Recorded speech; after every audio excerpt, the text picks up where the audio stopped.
Hi, today I'm going to show you how to make tufted. I don't have a written pattern as of the filming of this video, but I will probably put one together because I know there are a lot of people out there who'd like to have a written pattern, and that will go up on Ravelry. Um, this scarf can be done, it's kind of a new way to use the novelty yarns out there. Works great with Triana, Ondas, which is a mesh yarn, Papillon, which is in bright colors, and it's kind of a mesh with a little edging on it, um, and any other that you can come up with. There are so many out there these days, and the ruffled scarves are kind of becoming a thing of the past, in my humble opinion. So this is a fun new way. I learned how to do this up in Asheville, North Carolina at Friends and Fiberworks. And, well, I didn't learn it up there. I saw a couple of examples of what they had done, and Lisa graciously let me bring that idea back home, and I created my own version of it and taught a workshop at Only You and Cotton 2 in Alpharetta. And so it just became obvious that a really great way to get this out to the general public is to have a video because it's so easy to do and really fun. And a really great look too. So today I'm going to show you how to make this scarf using Online Solo. This is a mesh yarn, you can see, and what I mean by mesh is it's kind of like a tape that has some openings in it, so you have room to push a crochet hook through. Okay, don't get scared. It is using a crochet hook, but you really, really do not need to know how to crochet. I am by no means an expert crocheter. The other yarn that I'm going to show you is Lacy from Barocco. But any of these types of yarns will work, and they all look a little bit different. Same technique though, and super easy. So I'm going to start out with the Solo, and a little bit about the size crochet hook that you need. This particular one is a K. It's 6.5 millimeters, and I have found this and up to, I'd say, 9, maybe 10 millimeter needles, and I don't know what those letters are. I am not an expert crocheter. Work the best for this. You need a large enough hook to be able to grab around the entire yarn. So you might need to change which hook you use based on which yarn you have, but you'll just need to use your own judgment on that. Okay, so to start out, these yarns tend to fray a little bit, and it's a little bit hard to work the end in to hide it in your piece. So what we're going to do to start out is roll it so that we are keeping that end covered in the middle, so that if it does fray a little bit, it's not going to show. And you put your crochet hook through the tape towards the edge, leaving enough at the after you put your crochet hook in so that it's not going to pull and stretch out too much. But that's kind of the only precision that you need, is you're not going to put it in the very, very last little hole. All right, now since we're not going to want to count the holes in this, I'm going to use my crochet hook to measure about 1.5 inches. The first thing I'm going to do is create a tuft. So here we go. I've got one. I did that one time. I'm going to do it 10 times total as kind of the base instruction. So about 1.5 inches. I'm not going to be all that careful about where I put it. That's 2. 3. You just kind of spread it out as you go. 4. 5. 6. 7. 8. 9. And 10. Okay, so then to finish off that tuft, I'm going to pull this last loop that I grabbed all the way through all of the other ones. And I find it's easiest to pull it through if I make it kind of choke that crochet hook end with the yarn so that it won't slip off. Some of these yarns, it's super easy to pull through. A mesh type is not quite as easy, but it's not too difficult to get that to come through. You just have to be a little bit patient, and you might need to make several passes. So I went all the way through, and see, this makes a little floret, or I'm calling it a tuft. You can call it whatever you want. We've got that on the very end of our scarf. Now we're going to make a chain, and I'm going to do this for 10 for the basic instruction. So that was 1, 2, 3, 4. You'll see you can't see that chain very well with this type of yarn, but it is just a crochet chain. It goes on 5, 6, 7, 8, 9, 10. Okay, then guess what? That's all you need to know to make this. Start out with the tuft, do the chain. Now we're going to do another tuft. 1, and see, that's even a little thicker than what I've been doing on the edge. I'm not going to worry about it. Does not matter. 2. Sometimes these are a little bit finicky. 3, as far as being able to flatten them out, but 4,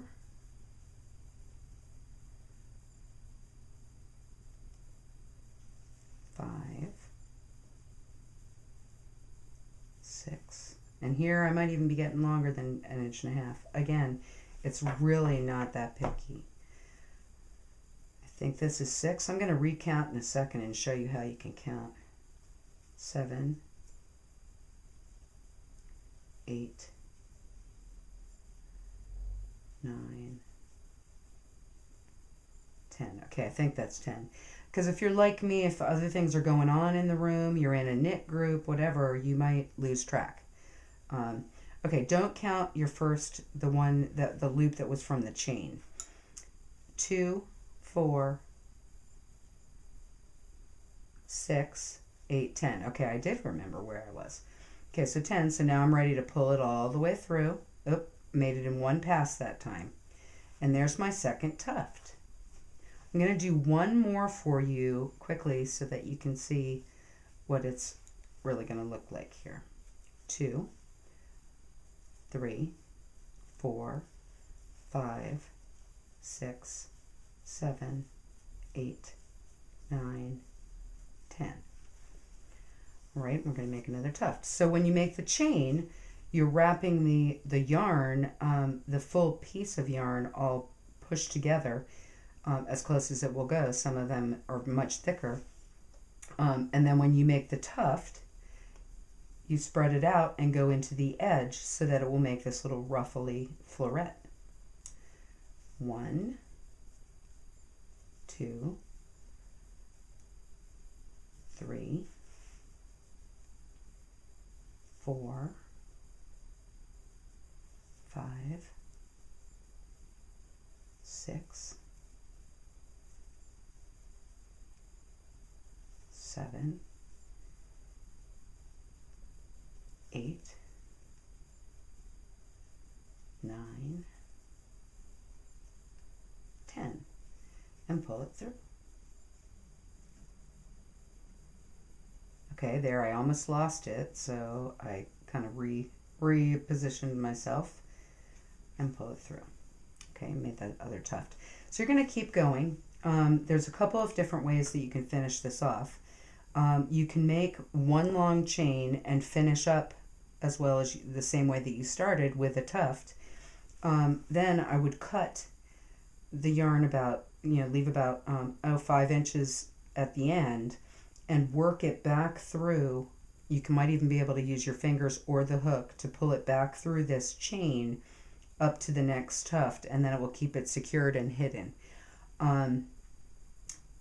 Another way that you can finish it off is to start with a chain, maybe just half of what your ones between the tufts are, and end with the same length chain, and then join it to make a circular scarf that you can wrap around, like, opera pearls or something like that.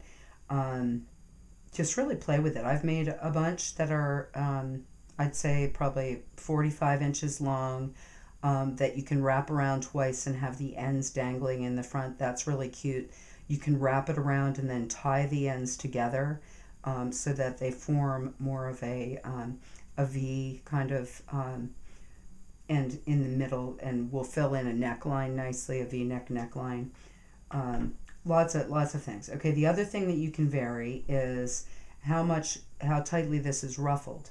I think this is a good amount for this width of yarn. Sometimes for the bulkier ones, you might want to only do 5 little gathers, and or you could decide to do a shorter chain. So those are the types of variations that you can do, but it's just these 2 techniques. Okay, I'm going to put this to the side and show you with Barocco Lacy, which has holes at the edge, how that will work. Okay, I've had one started. I'm going to start it again for you. Okay, so this is Barocco Lacy, which it's a little bit different from the Triana style of yarns, but it will work the same way. So you have these loops on the edge, and that's what we're going to use for doing the tufts. And then we're going to push the yarn together when we want to make the chain. All right, so to start out the same way, we still want to secure this end and hide this kind of, this fraying part without having it be too big of a deal. So just roll it up a little bit, go through the edge with your crochet hook, and I'm using the same size on this one, and it's perfectly comfortable. For these yarns, like Triana and Lacy, you're going to want to leave a nice sized gap between one place where you put the crochet hook through and then the next loop that you go through. What I've found works nicely with Lacy is to skip over this next group of 2 loops and go into the furthest one in the next group. I'm going to skip over this one, go in the furthest loop on this next one. That was 2. Skip this one, 3. Skip this one, 4. Now see how easy this is to do? Skip this one, 5. When the holes are already there, it's very easy, but you get used to the mesh as well, and I really enjoy working with that. Another mesh one that I gave as an example is Ondas, and I love that yarn. That's actually my favorite to knit with versus some of these. Oops, lost count, trying to multitask. 2, 4, 6, 7, 8, 9, 10. So now I've done 10 of them. I'm going to pull this last loop all the way through. Okay, I almost fell off. You just have to be careful not to lose that loop as you pull it. Okay, I don't even think I think I got some extra pieces. Again, not too important. So this makes a larger tuft than the solo did. So it's a different look. Now I'm using the entire piece of yarn. If you can call, I don't know always what to call these. It's great. They're creative and fun. We all need our quick little projects. 1, 2, 3,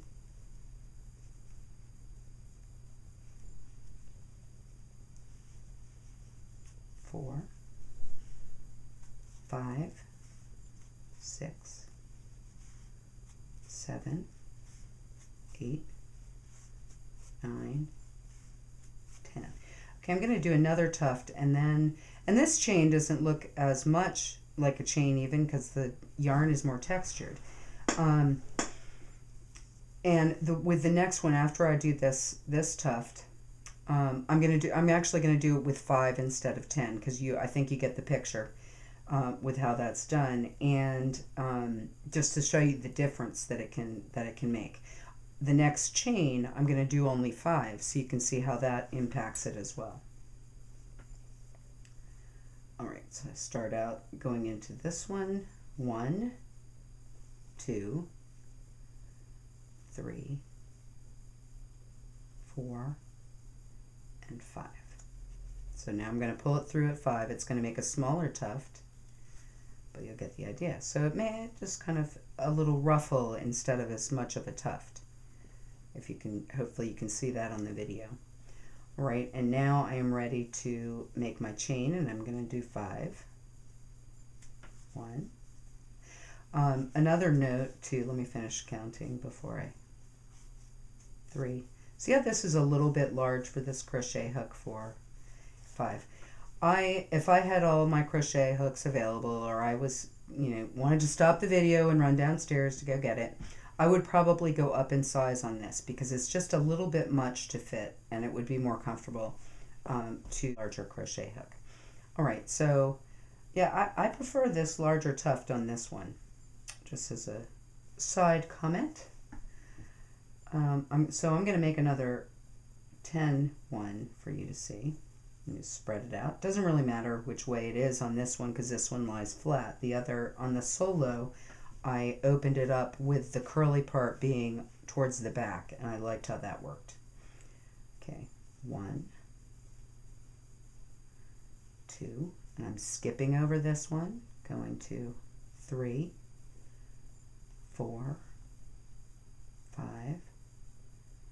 6, 7,